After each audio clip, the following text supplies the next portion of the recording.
Take a moment and think about this. The federal minimum wage for tipped workers, those individuals who rely on the generosity of others to make a living, in the US, incredibly, is still just $2.13 an hour. It's a figure that seems almost plucked from a history book, a relic of a bygone era.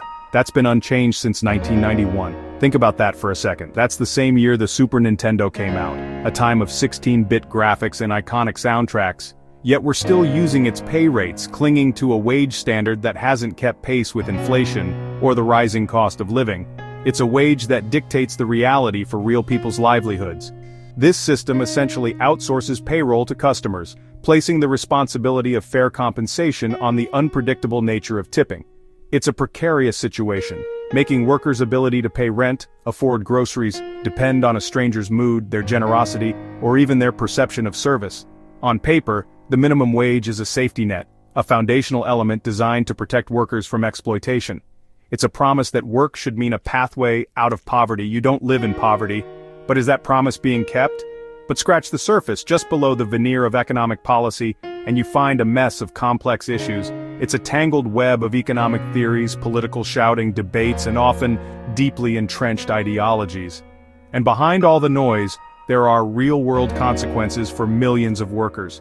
The minimum wage isn't just a number, it's not simply a figure on a spreadsheet, it's a lever that affects everything, a critical point in the economic system. It influences everything from your coffee price, the cost of everyday goods and services, to what we value as a society, the very fabric of our communities. So, what is labor really worth? What value do we place on the contributions of those who build, serve, and sustain our economy? And how do we build an economy, a system that is both sustainable and equitable, that works for everyone, ensuring that all members of society can thrive? The concept of a minimum wage wasn't just pulled out of thin air. It was born out of necessity. It was created to protect workers from exploitation. Think Dickensian factories and the widespread use of child labor in dangerous conditions. These were the harsh realities that spurred the need for change. The Fair Labor Standards Act of 1938, a landmark piece of legislation, set the first federal minimum wage in the United States. It started at a modest 25 cents an hour, aiming to provide workers with a basic standard of living, enough to cover essential needs. The underlying logic, pay workers more money, is that they will, in turn, spend more, and that the economy will grow from the bottom up, benefiting everyone. But the real world is far more messy and complicated than simple economic models. Critics argue that higher wages inevitably mean job losses for some, reduced working hours for others, or increased automation to replace human workers altogether. On the other hand, supporters passionately say it lifts people out of the depths of poverty and significantly boosts local economies by increasing consumer spending. Both sides of this debate have numerous studies to back up their claims, making the entire debate a complex, choose-your-own-adventure for economists and policymakers alike. The ultimate result? A whole lot of noise and conflicting opinions and very little clarity on the true effects. The simple truth is, the true impact of a minimum wage increase is almost never as straightforward or simple as it initially seems. It's a complex puzzle with many interconnected pieces. The minimum wage, a topic of constant debate, a political football, and a real-world issue impacting millions. Is it a lifeline offering a crucial safety net for low-wage workers, providing them with a chance at a more dignified existence? Or is it a job killer, a well-intentioned but ultimately harmful policy that forces businesses to cut jobs, reduce hours, and even close their doors, leading to economic stagnation? The answer, as with most complex economic issues, is nuanced. It depends on a variety of factors, making a blanket statement impossible. The effects of a minimum wage increase vary significantly by region, reflecting the diverse economic landscapes across the country. The impact also differs by industry, with some sectors being more sensitive to labor costs than others. And crucially, the size of the increase plays a major role in determining the overall consequences.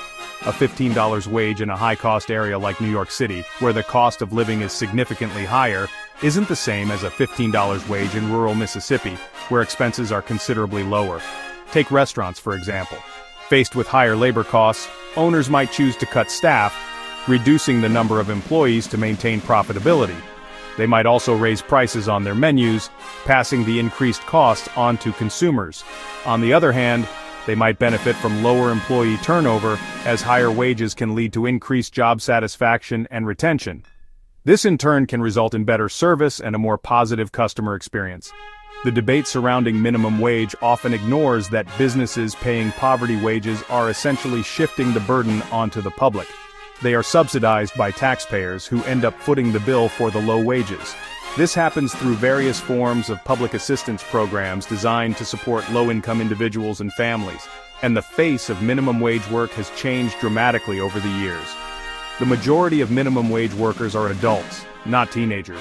Many are supporting families, working hard to make ends meet and provide for their children. It's not just about teens earning pocket money for leisure activities. For millions of Americans, minimum wage means affording essential basics like diapers for their children, and necessary medicine to maintain their health. It's about more than just affording movie tickets or entertainment. Framing this issue solely as a teen issue completely misses the reality and the struggles faced by countless working families across the nation. The real question we need to be asking is, who should ultimately bear the cost of low wages in our society? Should it be the employers who profit from the labor of their employees, or should it be society as a whole through taxpayer-funded programs? The minimum wage debate usually focuses on pay and jobs, but low wages have hidden costs. Higher wages are linked to better health, less stress, and lower healthcare costs for everyone. When low-wage workers get a raise, they spend it locally, boosting small businesses and creating a stronger community. A higher wage floor can also push businesses to innovate and invest in productivity, not just cheap labor. If the minimum wage had kept up with inflation since 1968, it'd be over $12 today. Over $20 if it matched productivity. The current $7.25 isn't inevitable, it's the result of political choices. We've let the value of work erode for decades, so why have we chosen to let millions fall behind? The minimum wage debate is a tangle of good intentions, economic fears, and politics. A single national wage makes no sense when costs vary so much across the country. Some propose indexing wages to local costs, or adopting a living wage based on real expenses. This isn't just economics, it's about what kind of society we want. Do we want an economy where full-time work means poverty, or one where hard work is fairly rewarded? There's no easy answer, but the question is worth asking. What is a hard day's work truly worth? The answer we choose will shape millions of lives.